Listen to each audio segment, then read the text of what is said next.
ముఖ్యంగా ఎంపీసీ గారు జేసీ గారు మా కాన్సెన్స్ మీద దృష్టిపెట్టారు.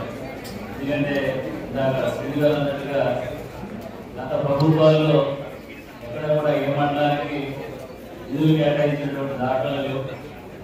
ఈరోజు ఎన్డీఏ కూడా వచ్చిన తర్వాత ప్రతి గ్రామంలో అలాగే రోడ్డు లేనటువంటి ప్రాంతాల్లో కూడా ఆ ఏజెన్సీ ప్రాంతాల్లో ఇసుక రోడ్లు అలాగే వాటర్ ఫెసిలిటీ ఇవన్నీ కూడా త్వరితగతిన ఈ 14 గ్రామాల్లోనే పూర్తి చేయడం జరిగింది.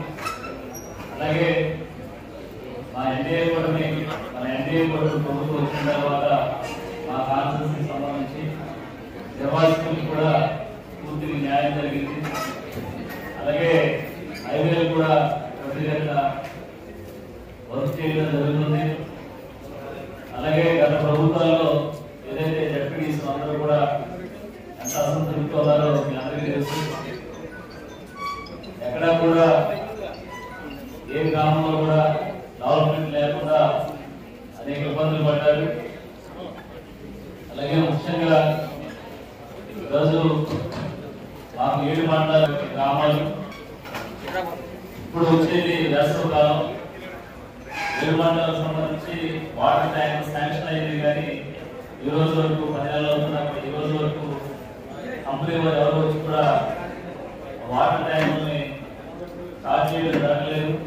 ఇమీడియట్గా ఏదైతే వాటర్ ఫెసిలిటీ లేని ప్రాంతాల్లో ఈ వాటర్ ట్యాంకులు ఇమీడియట్గా శాంక్షన్ అయ్యి అది ఇప్పటివరకు అది స్టార్ట్ చేయలేదు. కంపెనీస్ టెండర్స్ పాడారు.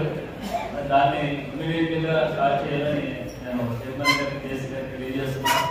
మా పోలవరం కాన్స్టిట్యూన్సీలో జీవిగుడి మండలంలో ఎంపీడీసీ గారు మనకి 5 వాటర్ ట్యాంకులు శాంక్షన్ అయ్యి అది ఇప్పటివరకు వర్క్ స్టార్ట్ చేయలేదు. 2-3 సార్లు లీవ్ పెట్టినా కూడా వాళ్ళు కంపెనీస్ వాళ్ళు వచ్చి వర్క్ స్టార్ట్ చేయలేదు. వాళ్ళు కూడా పిలిచామంటే కంపెనీస్ వాళ్ళు కూడా పిలిచా కానీ ఎవరు రెస్పాండ్ అవ్వట్లేదు. చాలా గ్రామాల్లో వాటర్ లేదు. చాలా ఇబ్బందికరమైన పరిస్థితి ఉంది. వేసవికాలం చాలా ఇబ్బందికరమైన పరిస్థితి. మీరు దాని మీద ఇమీడియట్ యాక్షన్ తీసుకోవాలి. ఎందుకంటే అటు ఉప్పులు విలేపాడు అలాగే పోలవరం కొన్ని నిర్వాసిత గ్రామాలు ఉన్నాయి. వాళ్ళు కూడా సరైన నీళ్ళు వసతులు లేవు. చాలా ఇబ్బందికరమైన పరిస్థితి ఏర్పడుతుంది. మీరు ప్రత్యేకంగా దృష్టి పెట్టాలి. అలాగే కొన్ని గ్రామాల్లో రోడ్లు లేనటువంటి గ్రామాలు ఉన్నాయి. అవి కూడా మాకు ప్రత్యేకమైన నిధులు కేటాయించాలని కోరుకుంటాను. అలాగే ఏదైతే పంచాయతీ డెవలప్మెంట్ చేయాలని పవన్ కళ్యాణ్ గారు ప్రత్యేకమైన నిధులు ప్రతి కాన్స్టిట్యూన్సీ ప్రతి పంచాయతీ ఇవ్వడం జరుగుతుంది.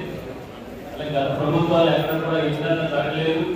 చంద్రబాబు నాయుడు గారు పవన్ కళ్యాణ్ గారికి హృదయపూర్వక ధన్యవాదాలు తెలియజేస్తున్నాం. అలాగే ముఖ్యంగా తెలియజేసేది ఏంటంటే ఏజెన్సీ ప్రాంతం 7 మండలాలు మీరు ఇది దృష్టిలో పెట్టుకుని మాకు మంచి నిధులు మంజూరు చేసి మా రిజైన్ దూరాలని డెవలప్మెంట్ చేయడానికి మీ వద్ద కృషి చేయాలని సమస్య కోరుకుంటూ ఈ రోజు ఈ కార్యక్రమానికి విజేసినటువంటి ప్రతి ఒక్కరు కూడా